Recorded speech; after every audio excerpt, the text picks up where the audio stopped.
시련이 많고 도전이 많고 애통이 많을 때 하나님 앞에 기도해서 내가 더 부드러워져야 돼요. 가장 어려움을 많이 겪어서 잔인해지는 것은 그는 짐승이 하는 거예요. 짐승이 세상에 적응하는 거예요. 우리 인간은 어려움을 겪으면 겪을수록 남을 이해하고 부드러워져야 돼요.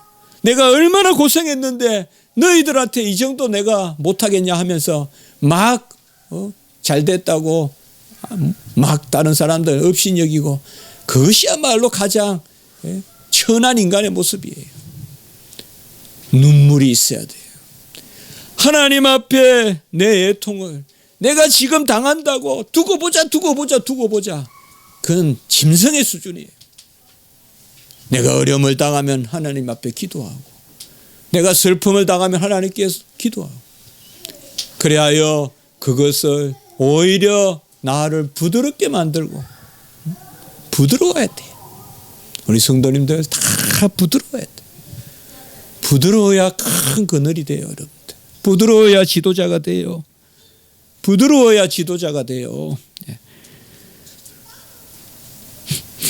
주님이 우리에게 주는 눈물은 화목의 제물입니다. 바로 이 눈물이 하나님과 우리의 막힌 것들을 싹 걷어갑니다.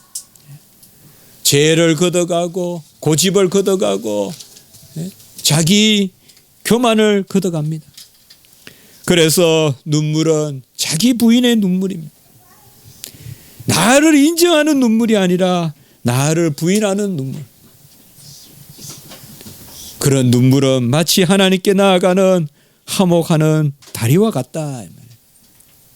시편 22편 14절에 보면 나는 물같이 쏟아졌으며 내 모든 뼈는 어그러졌으며 내 마음은 밀랍 같아서 내 속에서 녹았으며, 이것이 바로 하나님 앞에 나아가는 길입니다. 우리가 하나님 앞에 나아가는 길은 눈물의 골짜기를 지나야 됩니다. 눈물의 다리를 건너야 됩니다. 슬퍼하며 애통하며 울지어다.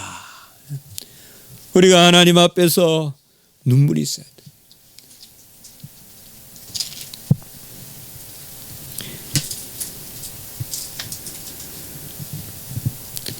저도 참 눈물이 많거든요. 드라마를 못 봐요. 눈물이 많아서요. 드라마를 못 봐요. 부엌에서 그냥 서 있다가요. 설거지 하다가 아니고 부엌에서 그냥 서 있다가 많이 울어요. 잠깐 무슨 그만 나오면. 그런 것도 귀한 눈물이지만 여호와 앞에서 많은 눈물을, 제 경험을 이야기해 볼 수 있을지 모르겠습니다만 약할 때 눈물이 쏟아나더라고요. 약할 때 눈물이 쏟아나더라고요. 여호와는 우리의 눈물을 재보십니다. 죄를 지은 한 여자는 죄를 지은 한 여자라고 나와 있습니다. 뭐 이름이 나오는 것도 아니고 얼마나 불명예스럽습니까? 죄를 지은 한 여자다. 누가복음에 보면 그렇게 나와요. 이 여자는 저주받은 여인이라 바리새 집에 어떻게 들어갑니까? 못 들어가죠. 그러나 그곳에 함께 드시고 있는 주님을 만나러 뒤로 들어가서 바로 향유 옥합을 가져가서 그 향유 옥합을 눈물로 발을 씻기고 머리로 닦아내고, 머리카락으로 닦아내고, 그리고 그 발에 입 맞추고 향유를 부었습니다. 이 여인의 이름은 그냥 죄를 지은 한 여인입니다. 뭐 혹자는 막달라 마리아다 뭐다 하지만 성경은 그냥 죄를 지은 한 여자다. 누가복음에 그렇게 나옵니다. 우리도 눈물로 여호와의 발에 붓고 주님의 발에 붓고 그걸 우리가 닦고 향내나는 제물로 하나님께 드립니다. 이러한 눈물의 제물은 감사의 제물입니다. 주님 앞에 감사의 눈물, 주님 앞에 모든 것을 받았다는 그러한 인침의 눈물, 그것이 우리 인생의 가장 아름다운 눈물이라고 볼 수 있습니다. 하나님이 나에게 주셨다는 것이죠. 주님이 우리의 울음을 들으셨다는 것이죠. 그래서 우리가 주님의 즐거움에 참여하게 되는 그것이 가장 아름다운 눈물입니다. 마태복음 25장 21절에 보면 2달란트, 5달란트 받은 자들은 주인의 즐거움에 참여할 수 있다라고 이렇게 이야기했습니다.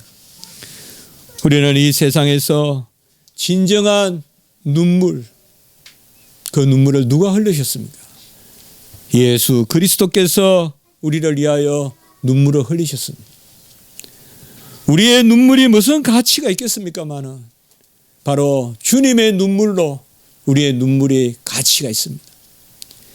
주님이 우리를 위하여 다 이루셨기 때문에 우리의 예배와 우리의 헌신이 가치가 있듯이 우리가 주님의 이름으로 눈물을 흘릴 때 그 눈물이 가치가 있는 것입니다. 눈물은 아무도 분석이 되지 않습니다. 화학적으로도 분석이 되지 않습니다. 눈물은 굳이 말한다면 주님이 헤아리는 눈물은 주님이 주신 것입니다. 어떤 계산도 나오지 않습니다.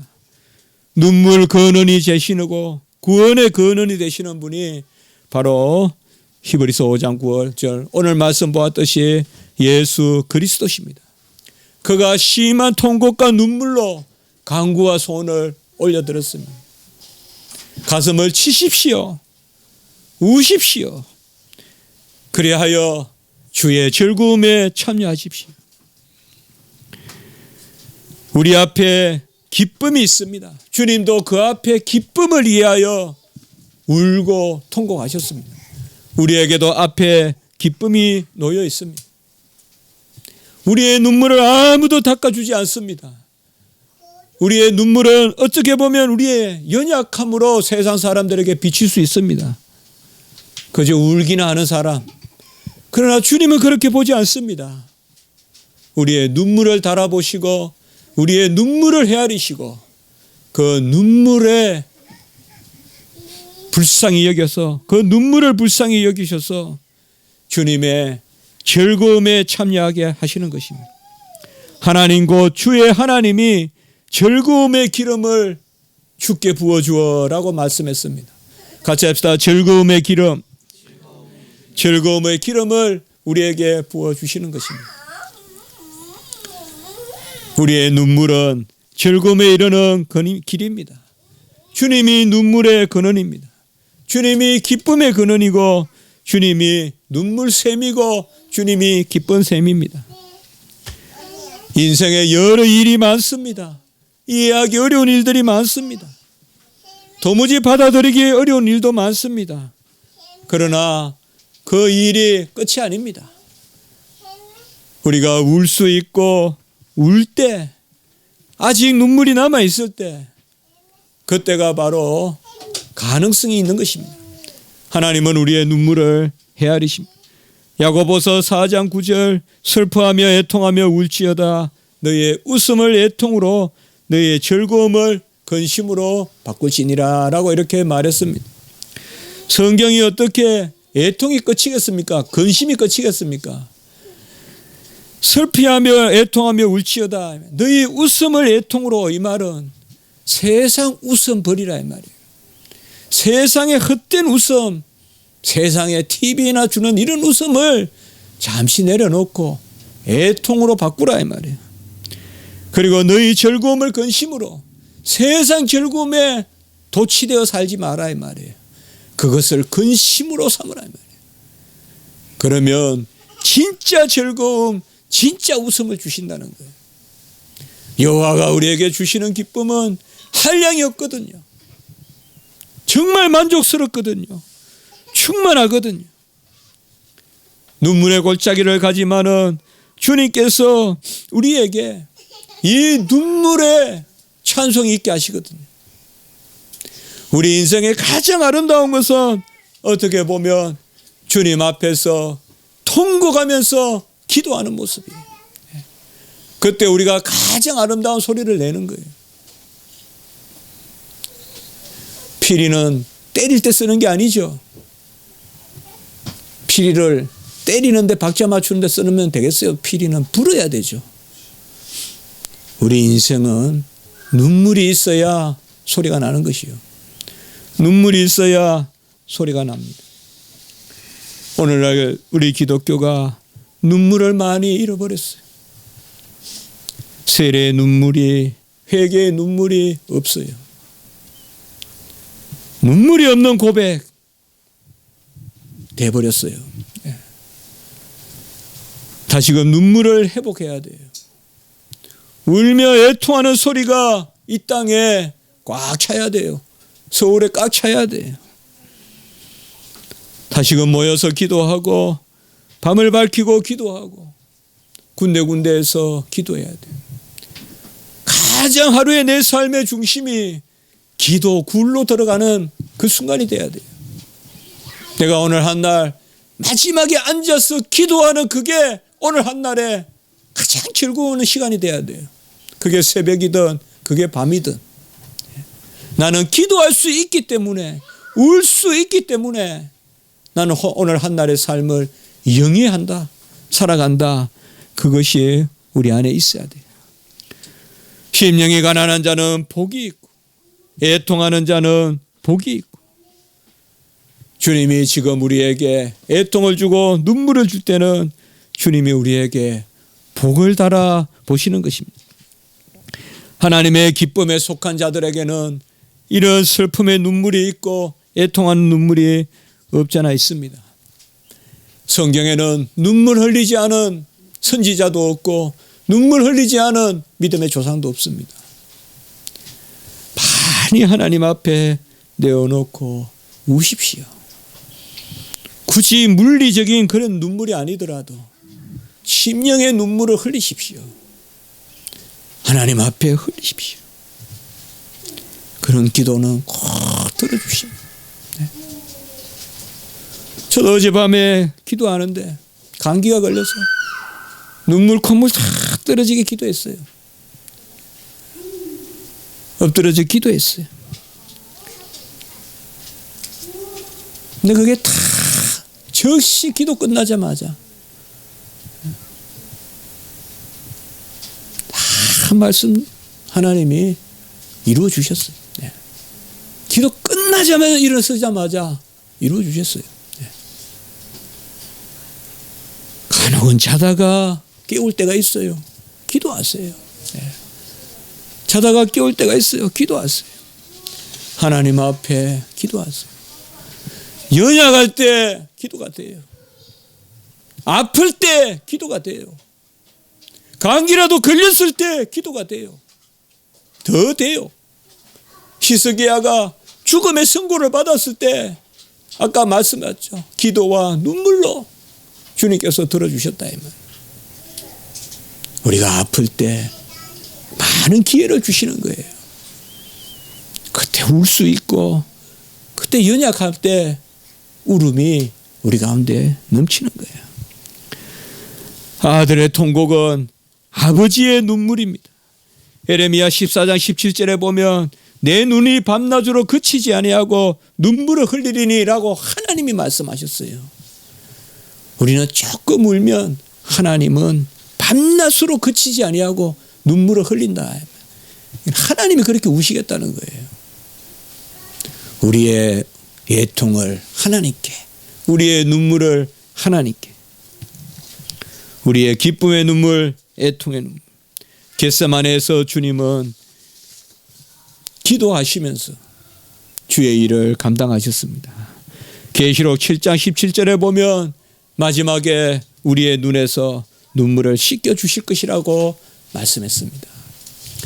성도 여러분, 어려움이 있습니까? 힘든 일이 있습니까? 하나님이 먼저 헤아리십니다.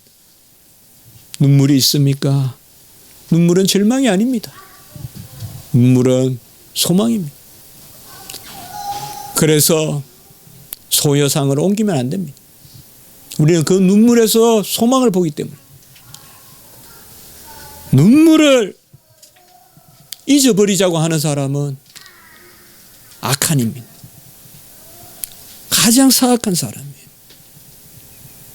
눈물을 싫어하는 사람은 가장 사악한 사람. 눈물에 정서적인 공감을 가지지 못하는 그러한 민족은 고급스러운 민족이 아니에요. 그런 눈물은 되새기고 되새기고 되새겨서 다시금 우리가 그런 눈물을 안 흘리게끔 그렇게 나아가야 되는 거지.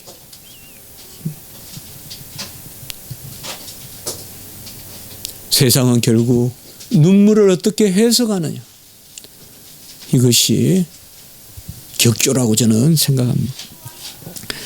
즐거움의 기름을 우리에게 부어주실 것입니다. 힘을 내십시오. 은밀한데 주님 앞에 내어놓고 우십시오. 주님 도와주십시오. 주님 도와주십시오. 주님 종의 생명을 연장시켜 주십시오. 히스기야와 같이, 나사로와 같이 살려주십시오. 주님 종에게 주의 뜻을 이룰 영광의 도구가 될 기회를 주십시오. 종이 가진 달란트 주를 위해 쓰고 이 땅에서 살게 하시옵소서.